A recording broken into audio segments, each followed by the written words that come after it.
Dreamcade Replay, one console to rule them all, emulation box, quite a few updates for you. Haven't made a little video in a while, so let's go ahead and check this out.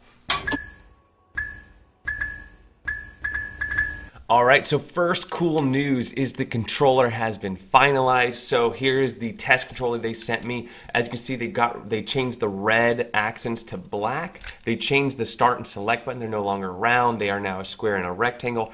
Analog stick's the same. Brand new D-pad though, more of a PlayStation style from this Xbox style.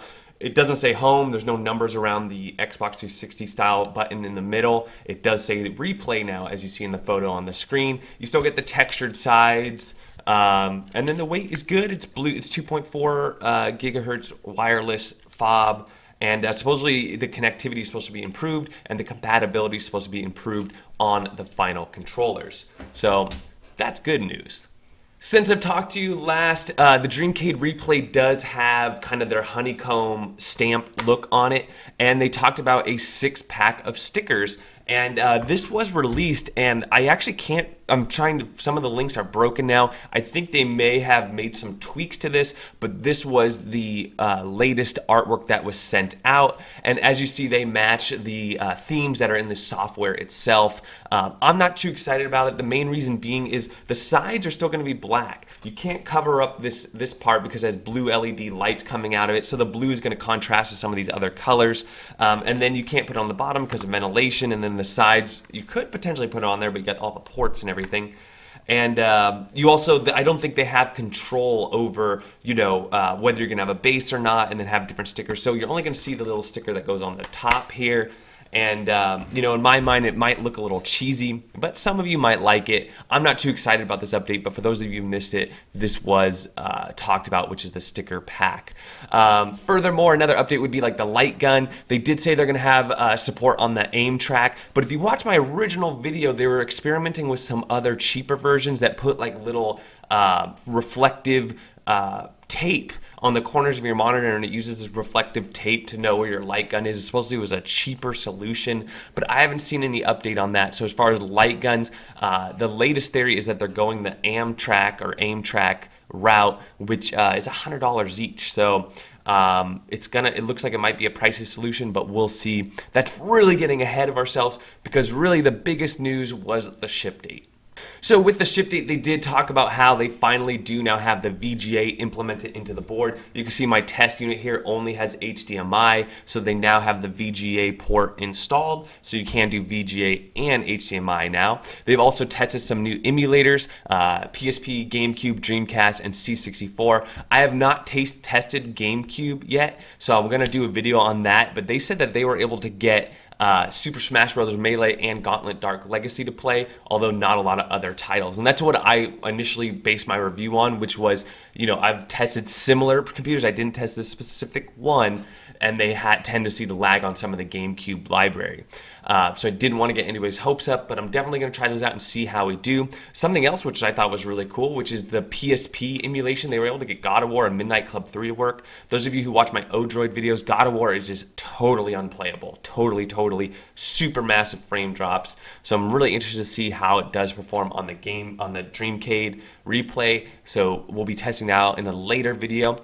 And then they also talk about Dreamcast. The update on Dreamcast is, I've played a lot of it. It works a lot. The thing with Null DC is it hasn't been updated in a really long time. Where Demol or Demol, however you want to call it, recently did have an update. So it'll be really interesting to test those games out as well. We might see some increased Dreamcast performance as that development moves on. All the other systems, MAME, Neo Geo, SNES, Nintendo 64, those are going to run just fine on this unit. You shouldn't have any issues. I think where we're really seeing of the potential of the system is when you get into that GameCube, Dreamcast, PSP. That's going to be the area of, make it or break it, if you are looking forward to those advanced systems. So on the ship date, it looks like they're looking for a May 22nd ship date. So by the time you get them to your door, I'm guessing it would be like an early June release.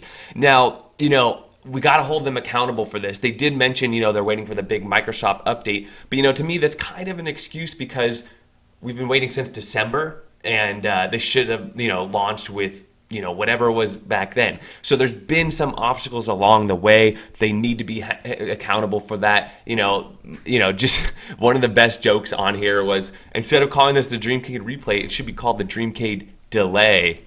But this is very common with Kickstarters.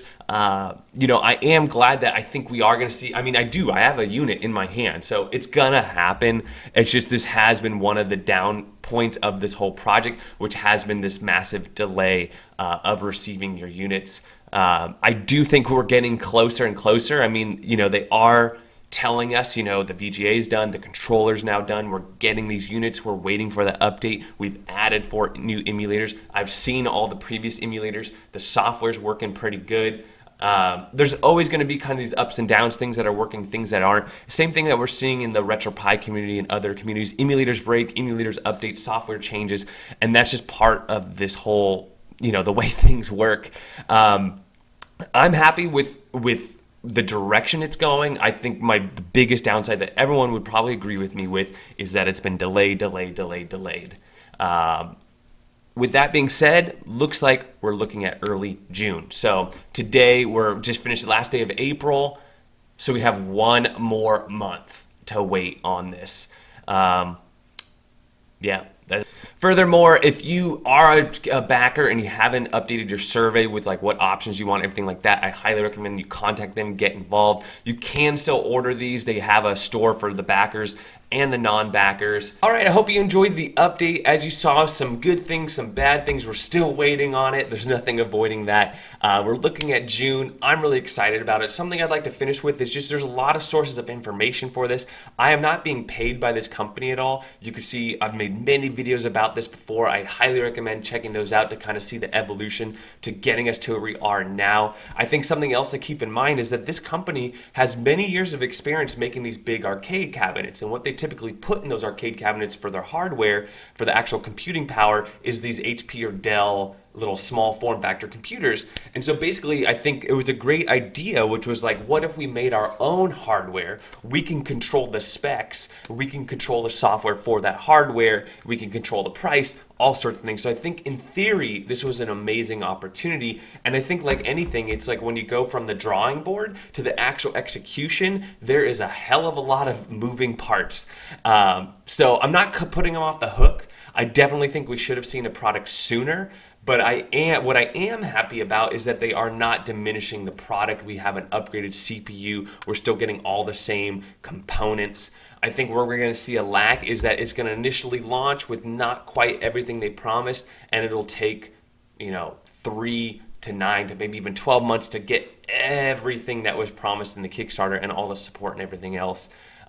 You know, this is a marathon. It's not a sprint, and we've got some more leeway, some more distance to cover. Also, I'd like to talk about, you know, sources of information. There's many sources, not just me. There's other YouTubers making videos on this. There's Facebook groups talking about this. There's the Kickstarter people. I like reading the Kickstarter people because these are people that have backed the project, so they're putting their money where their mouth is. And then there's also the Dreamcade Replay community site, which you got some active members on there as well. With all that said, you know, that's where we're at. Let me know what you think. Don't forget to like and subscribe, and we'll catch you on the next one.